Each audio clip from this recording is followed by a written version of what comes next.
Israel's ceremonial president said on Monday that an outbreak of violent protests by Ethiopian Jews has exposed an open, bleeding wound in the heart of Israeli society and that the country must respond to their grievances. Reuven Rivlin spoke a day after thousands of Ethiopian protesters clashed with police in Tel Aviv in an unprecedented scene of unrest and anger. The clashes reflected widespread frustration in the Ethiopian community, which 3 decades after it first arrived in Israel, has become an underclass plagued by poverty, crime, and unemployment. While Ethiopian Israelis have held demonstrations in the past, the protests have rarely turned violent, and never on the scale of Sunday's unrest. The protesters shut down a major highway in Tel Aviv, hurled stones and bottles at police officers and overturned a squad car.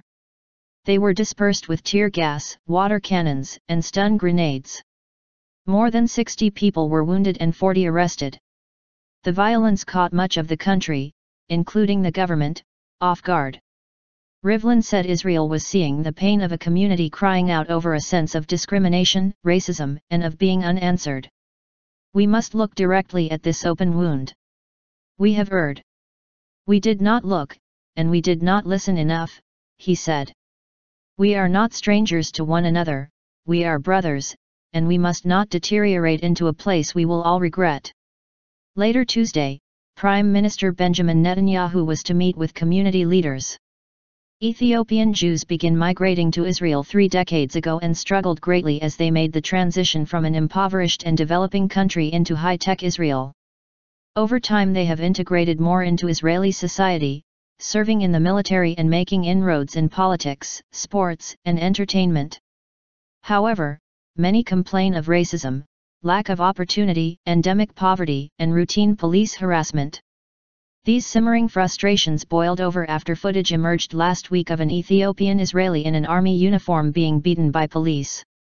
Sunday night's violence was the second such grassroots protest in recent days, and demonstrations are expected to continue. About 120,000 Ethiopian Jews live in Israel today, a small minority in a country of 8 million.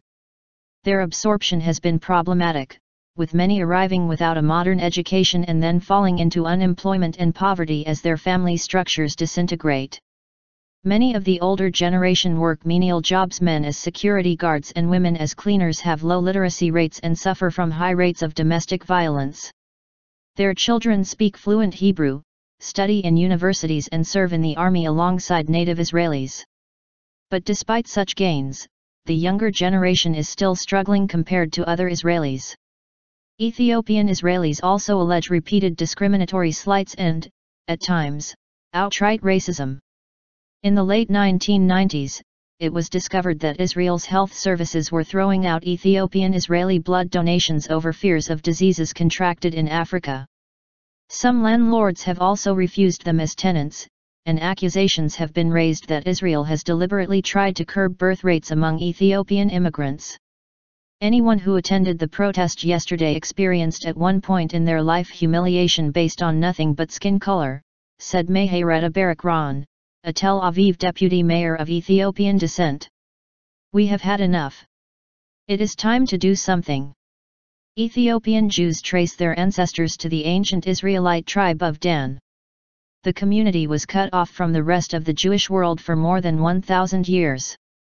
Israeli clandestine operations rescued large groups of Ethiopian Jews from war and famine in the 1980s and early 1990s. Later waves of immigration also included the Falashmura, members of a community that converted to Christianity under duress more than a century ago but have reverted to Judaism. They have faced even more problems assimilating because of vast cultural differences. Shlomo Mola, a former lawmaker of Ethiopian origin, said his generation failed to make a change and that hope lies with the younger generation who were born in Israel and are less intimidated by the establishment. I call upon these young people to continue resolutely, so that perhaps they might succeed where my generation failed, he wrote in the Ma'ariv Daily. The next stage of this battle should be civil disobedience. We should stop enlisting in the army, not join the police, and stop paying taxes, because if the state doesn't take its citizens into account, the citizens are also permitted not to take the state into account. The images of black Israelis clashing with police have drawn comparisons to the unrest in the U.S. city of Baltimore. But Fentahun Asafah Dawit, executive director of Tibika, an advocacy group for equality and justice for Ethiopian Israelis, said there were few similarities. While both protests were sparked by police brutality, he said Ethiopian Israelis have a different set of issues related to integration into Israel's modern, fast-paced society. He called on Netanyahu to make Ethiopian absorption a keystone of his new administration, which is expected to take office in the coming days. Before it is too late, we call on the Prime Minister to take the matter into his own hands, he said. We urge and we demand of him to bring these issues to an end. In 4 years I would want to see this Prime Minister say I'm glad I did instead of I wish I had.